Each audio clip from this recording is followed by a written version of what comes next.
Mama, wewe una uhakika kabisa kwamba hii ndio nyumba mliojenga na mmeo? Kabisa, kabisa. Ni mwaka gani kama nakumbuka vizuri? Mlianza kujenga? Tulianza kujenga mwaka 1983. Mwaka 83 nyumba. Hapa 1979 ndo tulinunua. Tena wakati huo ana mwaka mmoja. Maana yuko kazaliwa 78. Ndio. Tumeanza kujenga taratibu 2001 ndo tukaanza kuhamia hapa. 2001. Kwa muda huu manake ni kwamba nyumba hii ambayo mmejenga na mume wako kutoka mwaka huo imeuzwa. Ndio. Na mimi leo ndio ilikuwa siku yangu ya kutolewa mutani. Wala kuna haja ya kulia mama. Wala mna haja ya kulia. Nimesema tuje hapa ili angalau kila mmoja aongee. Halafu tusionee mtu. Yaani kama kuna miujiza tuisikilize hapa. Unajua kuongoza mkoa wa Dar es Salaam kunahitaji rehema sana. Kuna mambo mengi kweli kweli. Kama sio mtu wa kumtanguliza Mungu mbele, ni mkoa mzito sana. Ndio. Huyo Lydia aliyokuwa na sign hati, alikuwa anaenda wizarani pale, anajitambulisha yeye ndiye mama. Anachukua barua za mama. Kwamba barua za mama alikuwa anachukua zinasainiwa na huyo Lydia. Huyo na yeye ndo alienda huko akaandika barua kama yeye ni mama. Anasema jamani, hichi kiwanja hakiko kwenye nyumba ya mirathi ya mume wangu, na ndo wizara ikachukua hiyo barua yake wakati yeye sio hayupo kwenye kokote. Ndio maana nilikuwa nasema kama legally sijui yeye anasimama wapi huyo mtu Lydia, na ambaye ndo hata ndio mhusika wa kuuza hadi nyumba. Yeye huyo, na ndio alikuwa akienda wizarani kwa sababu siku mama anaenda kuchukua barua zake kwamba mimi ndio fulani, wanasema mbona alikuwa Lydia mwenyewe huyo Happiness mwenyewe tunamjua ana matatu. Kwa hiyo maana yake ni kwamba swali jingine la ziada. Ilikuwaje bwana huyu Ford? Sawa? Yes. Akaandika power of attorney kwa mke wake. Maana yake sasa yani, kwa hiyo maana yake ni kwamba yule alikuwa kama shemeji yake. Alikuwa ni kama mke wa Ben. Alikuwa anajitambulisha exactly. Kwa hiyo akamwandikia kwamba exactly. Na mpaka mwisho wa siku sasa aliyekuja kuchukua ile hati ni huyo Lydia. Na akaweka na picha kabisa. Na akaweka na picha ambayo huko tunasema alikuwa na power of attorney. Kwa hiyo nafikiri sasa wewe kaa hapo mama na wataalamu wa ardhi, hebu twendeni sasa na ile lamani tukasimame kwenye hivi viwanja sasa.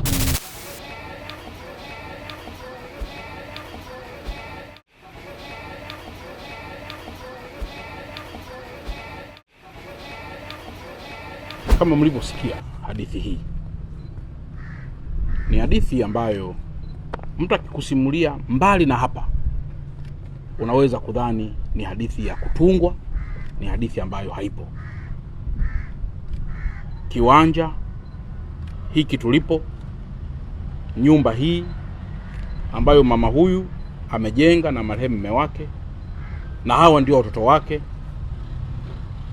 hajapata hati kila kifuatilia, lakini mwisho wa siku hati zimetoka kwa majina ambayo sio ya mume wake, na nyumba hii nayo imeuzwa. Na marehemu mume wake aliagiwa kwenye nyumba hii. Kuagiwa kwenye nyumba hii sio justification kwamba ni ya kwake, lakini angalau inaanza kuleta mahusiano kwamba why aagiwe hapo. Yaani kuna vitu vinaanza vinasaba.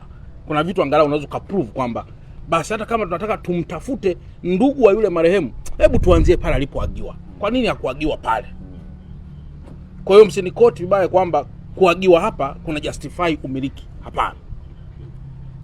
Lakini tumesikiliza hii milolongo mingi sana ambayo wamejitokeza baba mdogo kwamba yeye ndio eneo lake. Amejitokeza bwana Joel Mwambungu kwamba yeye ni mmiliki wa eneo hili ambalo lipo kutoka mwaka 1980 mwaka 79 lilivyonunuliwa kwa maelezo ya mama bwana Joel kwamba ni mmiliki, na maelezo yapo kwamba wanamiliki kutoka miaka 1980, yeye akiwa amezaliwa miaka 1990, miaka 1990.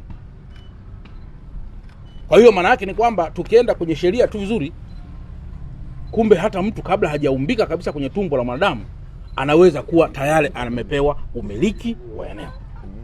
Hiyo ni jambo la kwanza kubwa sana. kuhusu kama alivyosema Mheshimiwa DC kuhusu umiliki pia wa eneo hili kwa ujumla wake. Lakini pia kama ambavyo ramani hii inaonesha kwamba hapa palikuwa 39, 38, 40. Lakini wakati hizi sarakasi zinaanza pakaongezewa herufi A ili kuonesha kwamba 39 na 39A ni viwanja viwili tofauti. Lakini tulivyokuja hapa, mimi mkuu wa mkoa na wenzangu wote ambao wameshuhudia, kumbe 39A na 39 ni kiwanja kimoja. Si kama tumeona mpaka hapa. Kwa hiyo maana yake jambo la pili, kuna kamchezo ambako kalifanywa kwa maslahi ya nani ili kuweza kwenye mchoro kuonyesha kwamba kuna viwanja viwili tofauti, lakini kumbe ni kiwanja kile kile.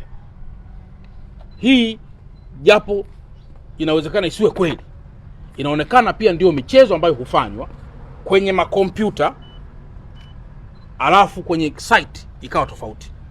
Na michezo hii nadhani watu wa ardhi mpo hapa, huwa inaweza kufanywa sana pia kwenye kulipia hata kodi za ardhi.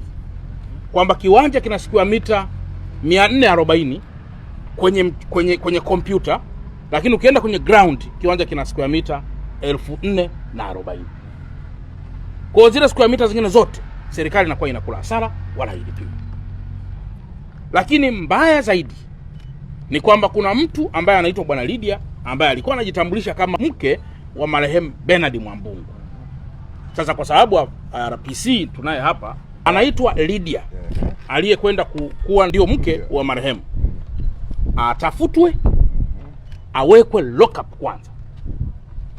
Huyu Joeli atafutwe aweke lock up kwanza. Halafu hatua ya pili itakayofuata, tufuatilie huu mchakato. Ardhi pale mwanasheria kulikuwa kuna caveat. Na unajua damu ya mwanadamu huwa inanena. Umeona sasa hivi mama anasema naomba nishukuru kitu fulani. Maana yake huo ni ushahidi wa kwanza nyinyi kushukuriwa. Lakini hapo ardhi wanatajwa watu ambao ndio wanaokwamisha mambo mbalimbali sana katika taifa letu. Sasa wakishakamatika hao, DSO upo hapa, watu TAKUKURU wapo, mkuu wa wilaya upo. Kuna baadhi ya watu kabla jioni leo nitakuwa nimekushatoa statement ya kukamata kwa watu pale ardhi, ambao nataka nipate uhakika kama hiyo caveat ilikuwepo na transfer zikaendelea kufanyika. Kwenye sheria ikoje? Mpaka jioni nitakuwa nimekushapata statement nzuri sana, kwa sababu niko na jopo la wanasheria wazuri tu, wengi tu hapa. Lakini hawa wawili kwanza wakamatwa. Lakini jambo la tatu, hii nyumba ilipouzwa valua kwa ajili ya kubadilisha umiliki imesoma almost kama milioni 100 plus. Nimeshamwambia Commissioner General wa TRA Mwenda anipe mtaalamu wa TRA ambaye anahusika na masuala haya. Hapa sasa hivi sijamuona, ili aje tena afanye tathmini hiyo tuweze kujua kwamba mauzo haya yalikwepa kodi ya serikali ama ya kukwepa kodi ya serikali. Lakini jambo la 4, wataalamu wa ardhi wote mpo hapa, kiwanja kile pale kile namba 38 wametoa maelezo familia kwamba hati ilichukuliwa na huyo shangazi. Anapobanwa anasema imechukuliwa na baba mdogo ambaye alikuja kufariki.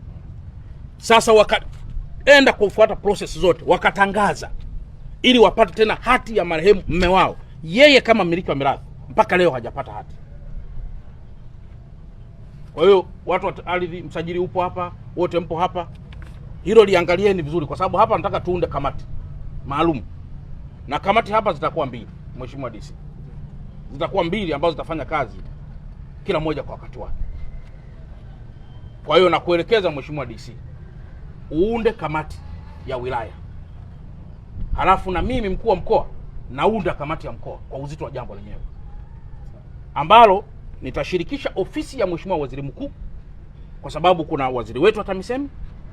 Nitashirikisha ofisi ya ya RICO, nitashirikisha ofisi ya ZPC, nitashirikisha ofisi ya TAKUKURU, nitashirikisha ofisi zote za wataalamu, na nitaomba mtaalamu mmoja kutoka ofisi ya rais, ili tuwe naye katika masuala haya iwe ni kama capstone ya kuweza pia kuendelea kutatua migogoro ya aina nyingine, kwa sababu tumegundua sasa hii migogoro pale kwenye faili lako unayo mingi.